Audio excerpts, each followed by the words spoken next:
झारखंड प्रदेश कहा जाए कि देश के अत्यंत पिछड़े राज्यों में से एक है और छोटा राज्य भी है, लेकिन यहाँ पर कई बड़े आर्थिक गतिविधियां इस राज्य में होती हैं। माइंस मिनरल्स के खनन कार्य हमारे राज्य में बड़े पैमाने पर होता है। देश की अर्थव्यवस्था में हमारी भूमिका तो बहुत बड़ा है। राज्य की अर्थव्यवस्था को हम कैसे मजबूत करें, ये राज्य सरकार की अपनी एक विशेष अधिकार के साथ सरकार काम करती है और निरंतर हम लोगों ने एक बेहतर प्रबंधन के साथ और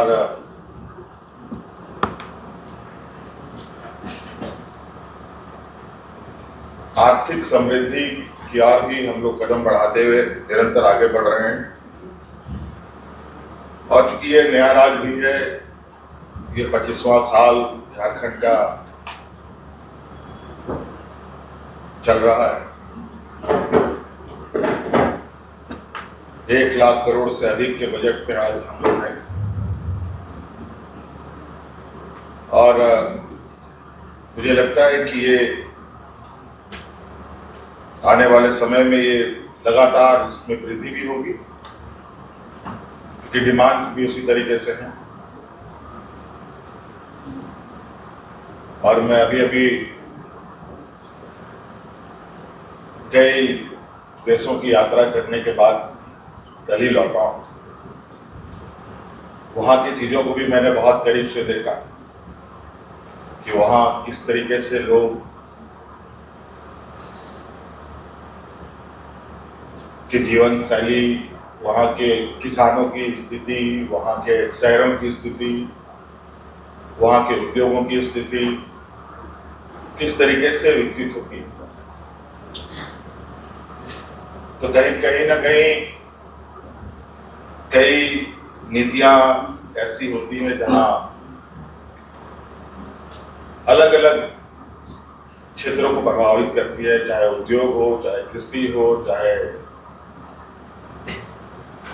पर्यटन हो। और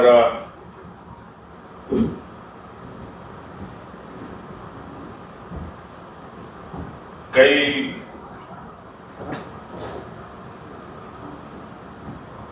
चीजें वहाँ के आर्थिक समृद्धि का भी बहुत बड़ा योगदान है कि उनके पास आर्थिक संसाधन इतनी मजबूत होती है कि बहुत सारे काम करने में उनको बहुत आसानी भी होती है।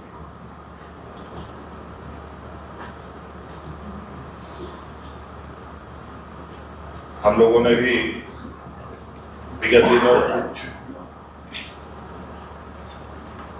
टारगेट के साथ काम करना प्रारंभ किया है, जैसे टूरिज्म पर थोड़ा फोकस है, एग्रीकल्चर पर हमारा फोकस है, स्पोर्ट्स पर फोकस है, एजुकेशन पर फोकस है, आधारभूत संरचनाओं पर भी फोकस है।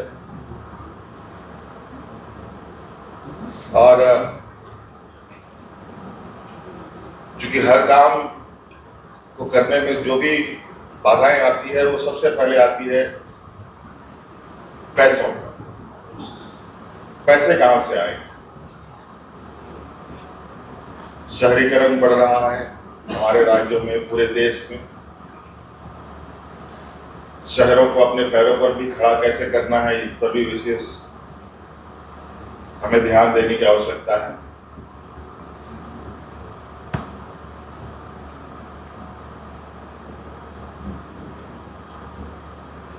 गांव से लोग प्रखंडों में आकर के अपनी बेहतर भविष्य तलाशने का प्रयास करते हैं। प्रखंड के लोग डिस्ट्रिक्ट में आकर के अपने बेहतर भविष्य की तलाश करने का प्रयास करते हैं। डिस्ट्रिक्ट के लोग राजधानी में आकर के अपने बेहतर भविष्य की तलाश करने का प्रयास करते हैं। इस तरीके से एक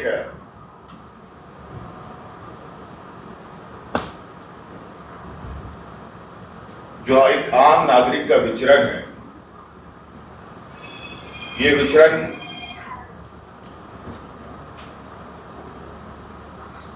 अनवरत ये एक साइकिल है जो चलेगा। तो हमें भी अपनी अर्थव्यवस्था को उस तरीके से ही चलाना पड़ेगा जिसके माध्यम से हम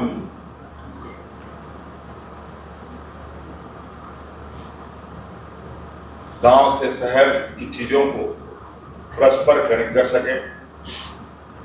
हमारा ये बिल्कुल अस्वस्थ थोड़ा सा चीजों पर हमारे राज्य की जो यहाँ की भावनाएं, यहाँ की जो संस्कृति है, यहाँ के जो लोगों का रहन सहन, लोगों का तरीके हैं, उनके अनुरूप उनको हम कैसे सहायता हम लोग कर पाए। जैसे कि अभी एग्रीकल्चर पर हम लोग निरंतर नए प्रयोग कर रहे हैं और अच्छे बेहतर उसका परिणाम भी है। हमारे कई ऐसे क्षेत्र हैं जहाँ पर पानी के अभाव से वो जमीनें खाली पड़ी रहती थी। अब उन जगहों पर पानी कैसे उपलब्ध हो, उसके लिए भी एक बहुत बड़ा बजट के साथ काम करने की जरूरत भी है आने वाले समय में भी बड़े पैमाने पर, क्योंकि जो एक प्राकृतिक संसाधन है वो हमारे पास लगभग प्रचुर मात्रा में है। हमारे पास बड़े बड़े वाटर रिजर्वायर हैं, लेकिन उन वाटर रिजर्वायर का हम अच्छे बेहतर प्रयोग नहीं कर पाते, उनको हम गांव तक नहीं पहुंचा पाते, उनको हम अपने किसानों तक नहीं पहुंचा पाते। जमीनें हैं जिसमें हम कई बार खेती कर सकते हैं, लेकिन कई जगहों पर संसाधन के अभाव में हम लोग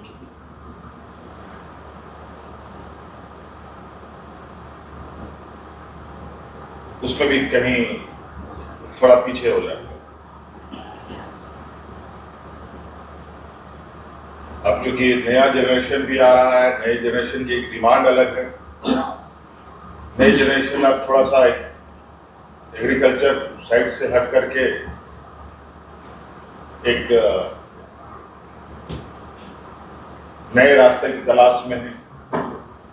उनके लिए भी एक चुनौती है, एक अच्छे बेहतर स्कूल, बेहतर कॉलेज, जहां वो आज की कॉम्पिटिटिव लाइफ में अपने को खड़ा कर पाए। इस दिशा में भी हमें एक मजबूत आधारभूत संरचनाओं की आवश्यकता पड़ेगी। स्वास्थ्य के क्षेत्र में भी कई चुनौतियां हैं, क्योंकि हम लोग का ये राज्य थोड़ा चुनौती हो रहा है, क्योंकि पहाड़, नदी, नाले, थोड़ा टेरेन हम लोग का जो भौगोलिक ये थोड़ा टफ है, जहाँ कई सारे चीज़ें जो हमें सुविधाएं पहुंचानी है उनमें भी चुनौतियां होती हैं, और कई सारे लोगों को भी कोई लाभ लेने में कई दिक्कतें आती हैं।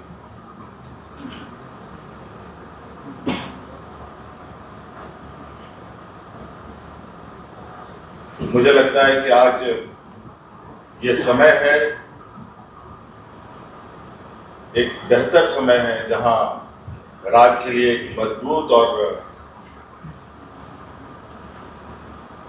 बहुआयामी एक बजट की आवश्यकता राज्य को है, जहां हर क्षेत्र में जहां हमें लगता है और हमें दिखता भी है कि राज्य में क्षमताओं की कमी नहीं है। हमारे यहाँ अच्छे किसान भी हैं, राज्य में अच्छे छोटे मझोले उद्यमी भी हैं, राज्य में अच्छे हमारे खेल के क्षेत्र में भी अच्छे नौजवानों का मौजूदगी है। पर्यटन के क्षेत्र में भी हम बहुत बेहतर स्थिति में अपने को खड़ा कर सकते हैं।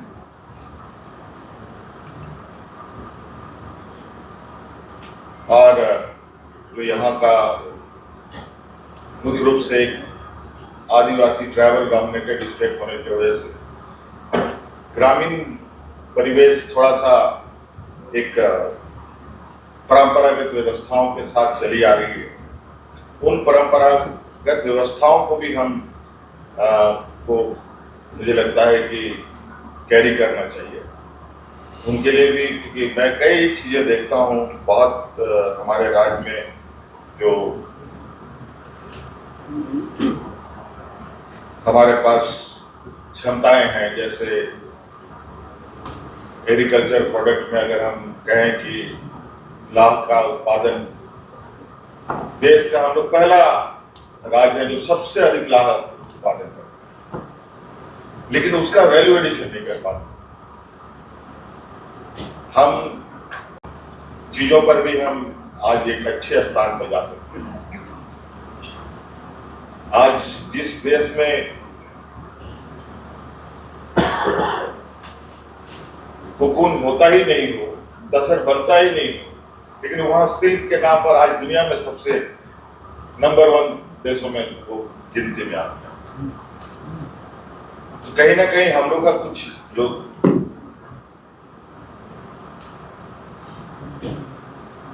जो कड़ियां हैं अलग अलग, वो कड़ियां बीच में हमारा जो ब्रेक रहता है, उन सब का उनको भी भरने की आवश्यकता है।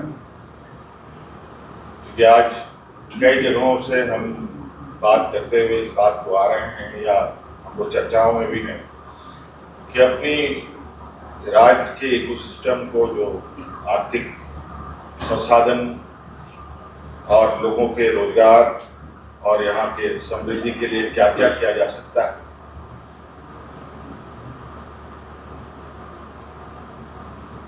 उस पर निश्चित रूप से हम लोग अब एक मजबूत रूपरेखा के साथ आगे लोग जाएंगे। मैं अभी पूछ रहा था कि जो हम लोग आज यहाँ बजट संगोष्ठी में बैठे हैं, कई राज्य ऐसे हैं जैसे तिरुपति है और कई ऐसे धार्मिक स्थल है जहाँ पर वो अपनी एक बजटीय व्यवस्थाओं के साथ इतना बेहतर तरीके से चीज़ों को संचालित करते हैं। वो उनका क्या मॉडल है, उनका किस तरीके से चीज़ें होती हैं, वो मैं जानने की कोशिश कर रहा था, तब तक मैं आपके बीच में आ गया।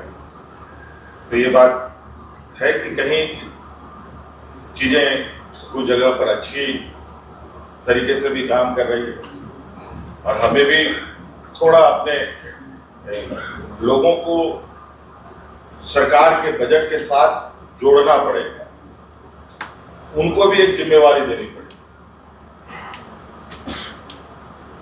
मैं अभी जिन देशों में गया था, वहां पर लोगों का जीवन और सरकार के साथ जो उनके लिए जो व्यवस्थाएं हैं, उनका भरपूर उपयोग कैसे लोग करते हैं। उनका घर तो अपना घर है ही, बल्कि जो बाहर उनका जो सरकारी व्यवस्थाएं हैं वो भी उनका घर के बराबर। घर से उठे लोग चलते हैं, चलते चलते खाना है, चलते चलते अपने को फ्रेश अप भी करना है और काम भी करना है, और सबके लिए लोगों को अब कोई टॉयलेट यूज करता है, टॉयलेट यूज करने के लिए भी उनको पैसा देना पड़ता है। ट्रेन में चलो, ट्रेन के लिए भी पैसे देने पड़ते हैं। हर चीज में उनको आर्थिक सहयोग, आर्थिक ये उसके अनुरूप उनको सुविधा भी उसके अनुरूप में मिलता है। तो हम चाहेंगे कि हमारे जो विभाग सब जो लोगों के चलते हैं, अलग अलग जो विभाग है, सभी विभाग को वित्त और हमारे जो बजट के अनुरूप जो उनको जिम्मेवारी मिलती है, अगर वो बजट हम लोग एक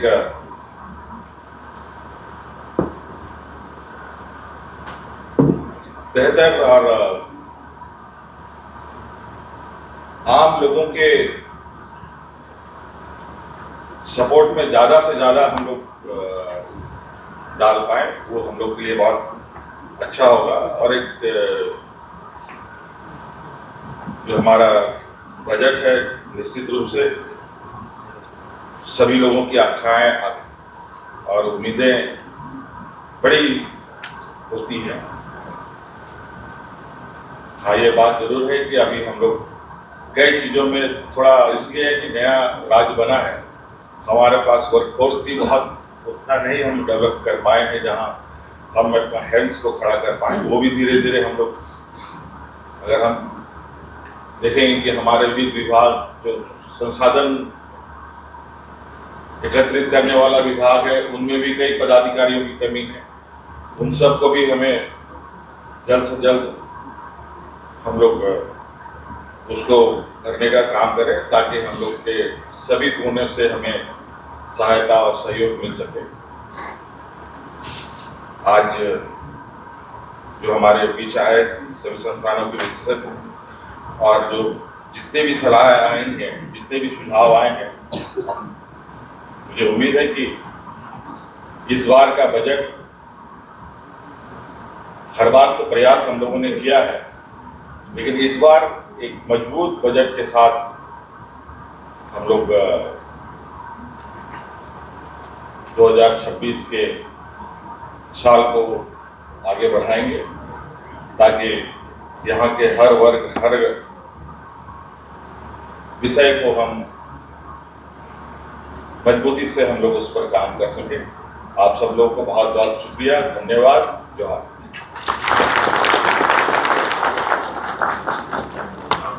बहुत बहुत आभार व्यक्त करती हूँ माननीय मुख्यमंत्री महोदय का आपके ऊर्जावान विचारों के लिए। और अब ये समय है हम